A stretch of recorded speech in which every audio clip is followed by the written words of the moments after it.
जय हिंद साथियों, मैं जाबिर शेख इंडिया न्यूज़ 7 से और एक एनजीओ का प्रेसिडेंट होने के नाते भी आज एक बार फिर आप लोगों के रूबरू आया हूँ। और आज का जो मेरा मुद्दा है, जैसे हम देखें कि गंदी भाषा, भड़काऊ बातें, हिंसा अंदाज में दर्जनों वीडियो बनाने वाली रागिनी तिवारी आज आज़ाद घूम रही है। और कैद में कौन है? एक पीएचडी स्कॉलर जो शांति से पोस्टर कर रही थी, वो कैद में है। और रागिनी तिवारी तो जगह जगह पे ये दुनिया जानती है किस तरीके से भाषा का प्रयोग किया गया। अच्छा, वहीं पर दूसरी चीज़ ये भी देखें कि पिछले 70 सालों में इतिहास गवाह है कि कभी ऐसा नहीं हुआ होगा कि दूध बेचने वाले के ऊपर लाठी चार्ज किया जा रहा है, सब्जी बेचने वाले के ऊपर लाठी चार्ज किया जा रहा है, लेकिन दारू बेचने वाले को सिक्योरिटी दी जा रही है। पहले ऐसा होता था तो लोग शराब की दुकानों पे जाते थे तो पुलिस से बच कर जाते थे, लेकिन आज पुलिस की सिक्योरिटी के अंदर आज दारू खरीद रहे हैं। अच्छी एक चीज़ और भी देखें कि भारत में कोरोना के नाम पर पीएम फंड के अंदर जो भी पैसा जमा हुआ उसका कोई हिसाब किताब नहीं। तनख्वाह भी लोगों की काटी जा रही है,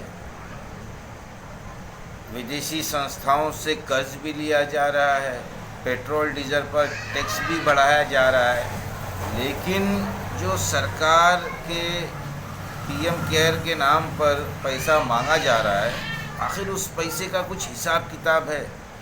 शायद मेरे देशवासियों, आपको याद होगा कि इससे पहले भी पुलवामा जो अटैक हुआ था, पुलवामा अटैक के वक्त भी ऐसे ही एक फंडिंग खोली गई थी जिसमें ये कहा गया था कि पुलवामा में शहीद होने वाले बेवाओं को, जो शहीद हुए उनकी बेवाओं को ये पैसा दिया जाएगा, लेकिन उसका भी आज तक कोई हिसाब नहीं पता चला।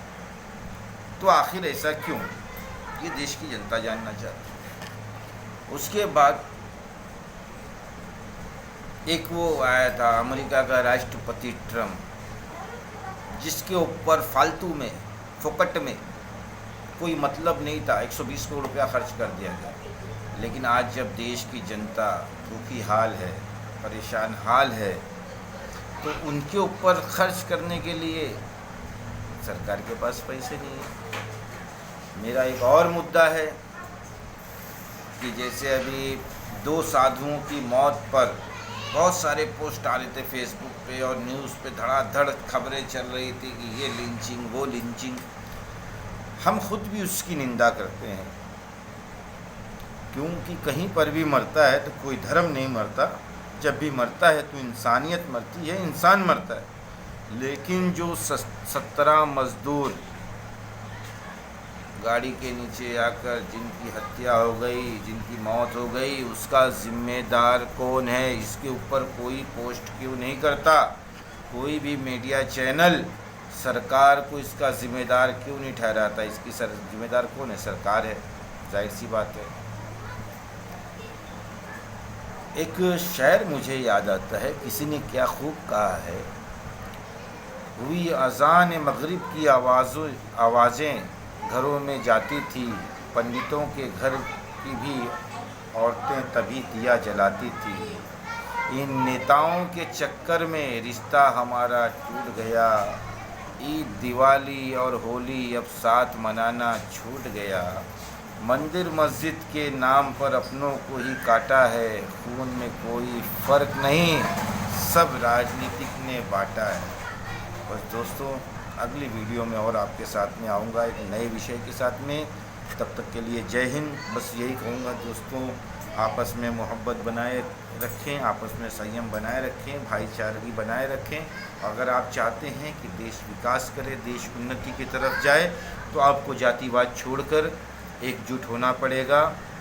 और आपके एतराफ़ में आपके बच्चों की आप एक चीज़ याद रखें कि अब बीमारियां शहरों से गांव का रुख इख्तियार करेंगी, क्योंकि जैसे जैसे लोग आते जा रहे हैं तो जिनकी टेस्टिंग हो रही है, जिनकी चेकिंग हो रही है वो हो रही है, जिनकी नहीं हो रही, जो चोरी छुपे आ रहे हैं, तो जाहिर सी बात है अगर कभी किसी के अंदर कोई भी कीटाणु आ गया तो कितनी बड़ी महामारी फैल सकती है आप और हम जान सकते हैं।